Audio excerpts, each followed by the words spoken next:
अस्सलाम वालेकुम। आज मैं आपको खड़ा ट्राउज़र कटिंग एंड स्टिचिंग का एक बहुत ही आसान तरीका बताऊंगी और ये बिगनर्स के लिए भी बिल्कुल परफेक्ट है। अगर आप घर बैठे दर्जी जैसा ट्राउज़र बनाना चाहती हैं तो ये वीडियो एंड तक ज़रूर देखिएगा। तो जी स्टार्ट करते हैं। ये कतान सिल्क फैब्रिक है और इसको मैंने फ़ोल्ड कर लिया है, डबल फ़ोल्ड कर लिया है दोनों साइड। और इसकी लेंथ थी 42 मैंने रखी है और जब हम स्टिच करेंगे 38 रह जाएगी। और ये देखिए इसकी चौड़ाई थी 18 इंच। तो इसको मैंने डबल फोल्ड ही किया हुआ है। इसके साथ मैं आपको ड्रॉ करके दिखाती हूँ कि कितनी चौड़ाई और कितनी मियानी इसकी होनी चाहिए। ये वाला जो नाप का ट्राउज़र है ये मैंने ऊपर रख लिया है। आपके लिए भी आसानी होगी। अगर आपको इंच टेप से समझ नहीं आती तो आप ट्राउज़र कपड़े के ऊपर रख के भी नाप कर सकती हैं। मियानी इसकी 15 इंच है और जो फैब्रिक का मैंने कटिंग करना है इसकी मियानी मैंने रखनी है 17 इंच, क्योंकि 2 इंच लास्टिक में फैब्रिक आ जाएगा तो इसलिए सिलाई करके 15 इंच हो जाएगा। ये वाला जो पेंच है ये 7 इंच है और मैंने रखना है 12 इंच, क्योंकि मैं खड़ा ट्राउज़र स्टिच करने लगी हूँ। और जो खड़ा ट्राउज़र होता है, बॉक्स ट्राउज़र भी कहते हैं, खड़ा ट्राउज़र भी कहते हैं, इसका जो पेंचे की चौड़ाई होती है ये 5 से 6 इंच ज़्यादा होती है आम ट्राउज़र से। और यहाँ मैं ओरेब कटिंग करूँगी। इधर से मैं 1 इंच का निशान लगा लेती हूँ। हल्का सा मैंने तिरछा कटिंग करना है। ऊपर से बिल्कुल स्ट्रेट ही होगा, जस्ट पेंचे की तरफ से हमने तिरछा कटिंग करना है। मियानी का जो नीचे वाला हिस्सा है इधर से भी हम निशान लगा लेते हैं। इसके बाद जो ट्राउज़र ऊपर वाला है इसको हम अलग कर लेते हैं। और जो मियानी हमने रखी है ये 2 इंच का कपड़ा हमने कटिंग करना है और यहाँ से हम हल्का सा इसी तरह गुलाई में मोड़ लेंगे। और जो ऊपर वाला हमने कपड़ा छोड़ना है ये 2.5 इंच का ही होगा, क्योंकि 2.5 इंच का जो कपड़ा होगा ये लास्टिक के अंदर आ जाएगा। और यहाँ से मैं मियानी कटिंग कर लेती हूँ। इसके बाद मियानी की जो नीचे वाली साइड है इसको भी हम कटिंग कर लेते हैं। इसी तरह आपने निशान लगा लेना है। निशान लगा के आप कटिंग कर लेना, क्योंकि अगर आप बिगनर हैं तो सबसे पहले आप नाप का ट्राउज़र ऊपर रख के निशान लगा लेंगी, उसके बाद आप कटिंग करेंगी।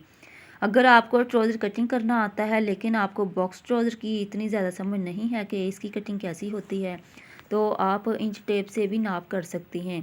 तो ये साइड वाला जो मैंने निशान लगाया था बिल्कुल निशान के साथ से ही हमने कटिंग करना है। हल्का सा हमने ओरेब शेप देना है। ये कटिंग करना भी लाजमी होता है, चाहे आप पैंट ट्राउज़र स्टिच करें या आप प्लाज़ो कटिंग करें या आप capri style trouser cutting and stitch करें। तो ये वाली जो साइड वाली कटिंग होती है ये बहुत ही ज़रूरी होती है।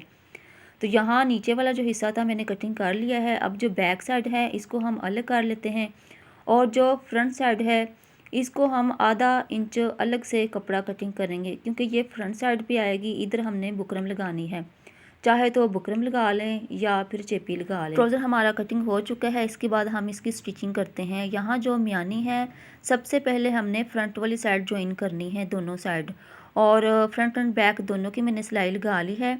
इसको हम कर लेते हैं उल्टा। उल्टा करके जो ट्राउज़र की साइड वाली कटिंग मैंने तिरछी कटिंग की थी इसको हम सिलाई करते हैं।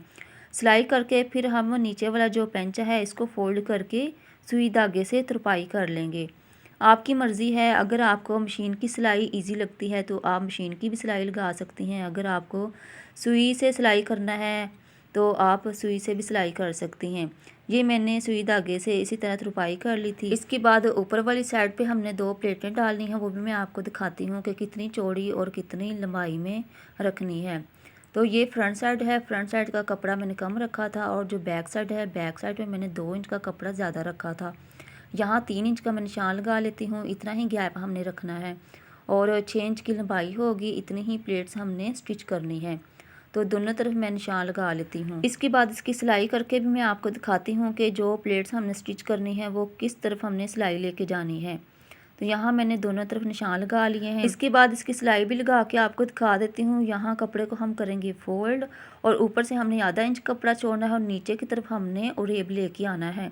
तो इसी तरह दोनों प्लेट्स हमारी स्टिच हो जाएंगी। तो जी ये देखिए दोनों प्लेट्स मैंने इस तरह स्टिच कर ली हैं। इसके बाद हम इसको चेपी लगा लेते हैं। फ्रंट साइड पे 1.5 इंच की चौड़ी मैंने चेपी रखी है और 7 इंच की मैंने लंबाई में रखी है। तो इसी तरह कपड़े के ऊपर हम पेस्ट कर लेंगे। चेपी कपड़े के ऊपर प्रेस करके तो इसकी लास्टिक हम लगाएंगे। लास्टिक मैंने रखी थी 15 इंच की लंबाई में, तो यहाँ मैं कट कर लेती हूँ। तो एक साइड से हम स्टार्ट करेंगे सिलाई, दूसरी तरफ चेपी की तरफ हम लेके आएंगे। तो इसी तरह हमारे ट्राउज़र पे इलास्टिक स्टिच हो जाएगी। तो यहाँ मैंने इलास्टिक स्टिच कर ली है। तो मुझे उम्मीद है आपने समझ लिया होगा कि कैसे इलास्टिक डालनी है। इसके बाद दरमियानी का जो नीचे वाला हिस्सा था, इधर से भी हम सिलाई लगा लेते हैं। ट्राउज़र को मैंने उल्टा कर लिया था और पेंचे की तरफ से हम सिलाई लेके जाएंगे ऊपर की तरफ और मियानी की तरफ छोड़ देंगे और फिर दूसरे पेंचे की तरफ सिलाई स्टार्ट करेंगे, ऊपर मियानी की तरफ छोड़ देंगे। तो यहाँ हमारा परफेक्ट प्यारा सा बॉक्स ट्राउज़र स्टिच हो चुका है। इसको बॉक्स ट्राउज़र भी कह सकते हैं, खड़ा ट्राउज़र भी कह सकते हैं। उम्मीद है आज की वीडियो आपको पसंद आई होगी। अगर वीडियो अच्छी लगी हो तो लाइक ज़रूर करें और मज़ीद सिलाई के नए नए आइडियाज़ के लिए सिलाई राज चैनल को ज़रूर सब्सक्राइब कर दीजिएगा। अपना और अपनी फैमिली का बहुत सारा ख्याल रखिएगा, दुआ में याद रखिएगा। मिलते हैं नेक्स्ट वीडियो में, तब तक के लिए अल्लाह हाफिज़।